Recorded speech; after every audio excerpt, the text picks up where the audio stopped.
আমি ডক্টর শঙ্কর দাস মহাপাত্র। আজকে যে বিষয়টি নিয়ে আমরা আলোচনা করব সেটা হচ্ছে ওভারিয়ান সিস্ট কি। ওভারিয়ান সিস্ট হচ্ছে ওভারির ভিতর যদি জলের মতো একটা পদার্থ জমে যায় তাকে বলা হয় ওভারিয়ান সিস্ট। এই ওভারিয়ান সিস্ট ইউজুয়ালি যদি দেখা যায় যে 5 সেন্টিমিটারের বেশি হয়েছে তখন আমরা অপারেশন করার কথা বলি। আমি আলোচনা করব দু টাইপের ওভারিয়ান সিস্ট, একটা ফাংশনাল ওভারিয়ান সিস্ট, একটা হচ্ছে pathological ovarian cyst. Functional ovarian cyst কি, যদি দেখা যায় ওভারিয়ান সিস্টে মোটামুটি 5 সেন্টিমিটার আছে তখন আমরা কী করি, সেই সিস্টটাকে সাইক্লিক্যালি ইস্ট্রোজেন প্রোজেস্টেরন দিয়ে ট্রিটমেন্ট দিই এবং দেখা যায় 3-4 মাস পরে আবার আমরা যখন সোনোগ্রাফি করে দেখি যে ওভারিয়ান সিস্টের সাইজ কমে গেছে, সেক্ষেত্রে কোনো অপারেশনের প্রয়োজন হয় না। এখন আমাদের জানা দরকার আমরা কোন কোন ক্ষেত্রে ওভারিয়ান সিস্ট হলে অপারেশন করব।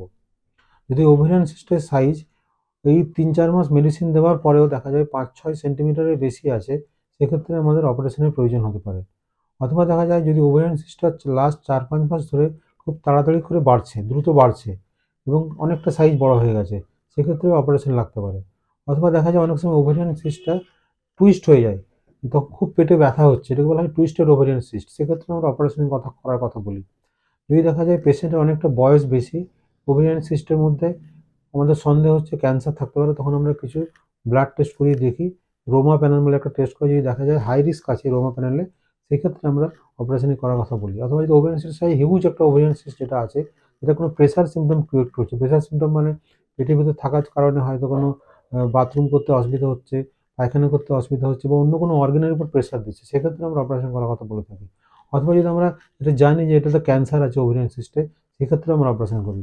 তো রেয়ার কিছু ক্ষেত্রে দেখা যায় যে এন্ডোমেট্রিওটিক বলে একটা সিস্ট হয়, সেক্ষেত্রে পেটে প্রচণ্ড ব্যথা হয়, পেশেন্টের প্রেগনেন্সি আসতে অসুবিধা হয়, সেক্ষেত্রে আমরা কিছু কিছু ক্ষেত্রে যাতে ফার্টিলিটি ইমপ্রুভ করার জন্যে অথবা ব্যথাটাকে কমানোর জন্য বা পেন রিলিফ করার জন্য আমরা অপারেশন করার কথা বলে থাকি।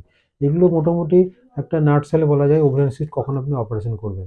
ওভারিয়ান সিস্ট নিয়ে আমাদের একটা আতঙ্ক আছে যে ওভারিয়ান সিস্ট মানে ক্যান্সার, তা কিন্তু নয়। ওভারিয়ান সিস্ট মানে ক্যান্সার নয়। আপনাকে আপনার ডাক্তারের কাছে যেতে হবে, একটা ভালো করে আল্ট্রাসাউন্ড করাতে হবে, কিছু ব্লাড টেস্ট করাতে হবে। তাতে যদি দেখা যায় একটা নর্মাল সিস্ট, কোনো সলিড পার্ট নেই, বেশিরভাগ ক্ষেত্রেই এটা বিনাইন হয়, এতে ক্যান্সারের কোনো সম্ভাবনা থাকে না।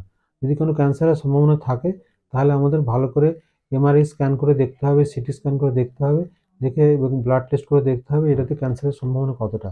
সেই অনুযায়ী আমরা কী অপারেশন করব সেটা আমরা ঠিক করব। ডিফারেন্ট টাইপের অপারেশন আছে।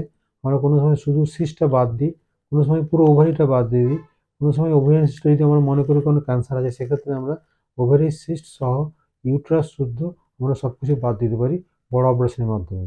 ভয় পাওয়ার কিছু নেই। এই অপারেশনগুলো আমরা কিন্তু বেশিরভাগ ক্ষেত্রেই পেট কেটে করি না, বেশিরভাগ ক্ষেত্রে আমরা ল্যাপ্রোস্কোপির মাধ্যমে অপারেশনগুলো করে থাকি। এই নার্সালে এইটুকু আপনি ওভারিয়ান সিস্ট সম্বন্ধে জানবেন, এতে আপনার এত টেনশন করার কিছু নেই। আপনি শুধু আপনার ডাক্তারের কাছে গেলে উনি আপনাকে প্রপারলি গাইড করবেন। Thanks for watching.